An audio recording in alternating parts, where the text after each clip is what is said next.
ঢাকার রাস্তায় অনেক জ্যাম, গাড়ি নড়ছে না এক ইঞ্চিও। ঠিক তখনই মাথার উপর দিয়ে চলে যাচ্ছে মেট্রো রেল দুরন্ত গতিতে।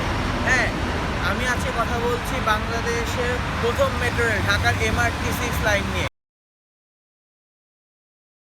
মেট্রো রেল হলো একটি দ্রুতগতির ট্রেন যা ঘন্টায় 100 কিলোমিটারেরও অধিক গতিতে চলাচল করে এবং মেট্রো রেল শহরের ভিতরে অল্প দূরত্বে এক জায়গা থেকে অন্য জায়গার জন্য ব্যবহৃত হয়। এটি বাসের একটি অল্টারনেটিভ হিসাবে ব্যবহার করা হয়। মেট্রো রেল পৃথিবীর সব জায়গায় অনেক আগে থেকে রয়েছে, তার মধ্যে অন্যতম হলো কলকাতার মেট্রো, যেটা ঐতিহাসিকভাবেও অনেক গুরুত্বপূর্ণ। এই মেট্রো রেল 2022 সালে প্রধানমন্ত্রী শেখ হাসিনা আমলে এটির কাজ শুরু হয় এবং 2023-এ এর কাজ সমাপ্ত হয় প্রথম ফেজে, যেটা MRT6 লাইন নামে পরিচিত।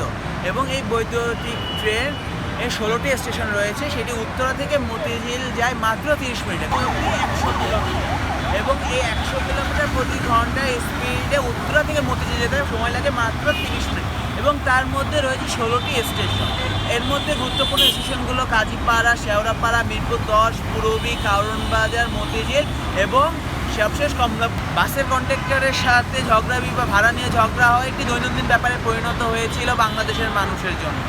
তো সেই ঝগড়া থেকে মুক্তি দিতে এবং ভাড়া নিয়ে স্বচ্ছতা তৈরিতে মেট্রো রেলের একটি গুরুত্বপূর্ণ ভূমিকা রয়েছে। মেট্রো রেলে ভাড়া প্রদানের দুটি উপায় রয়েছে, একটি হলো র্যাপিড পাস, আরেকটি রয়েছে এক যাত্রা টিকিট, যেটি দিয়ে আমরা প্রত্যেকবার যখন আমরা মেট্রো রেলে চড়বো তখন ওটা প্রত্যেকবার টিকিটটা কেটে নিতে হবে। ঢাকা পৃথিবীর সব থেকে জ্যামপূর্ণ শহর এবং বসবাসের অযোগ্য শহর বলে বিবেচিত বিশ্ব পরিসরে, এবং এই মেট্রো রেল সেই জ্যামপূর্ণ শহর এবং কোলাহলের শহরে নিয়ে এসে একটি এক পরশ শান্তির ছোঁয়া।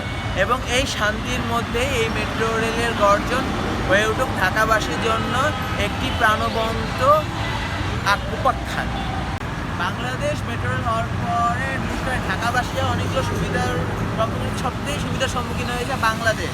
এবং বাংলাদেশের সবথেকে বড় সুবিধাগুলোর মধ্যে 1 নম্বর সুবিধা হলো কর্মঘণ্টাকে বাঁচানো।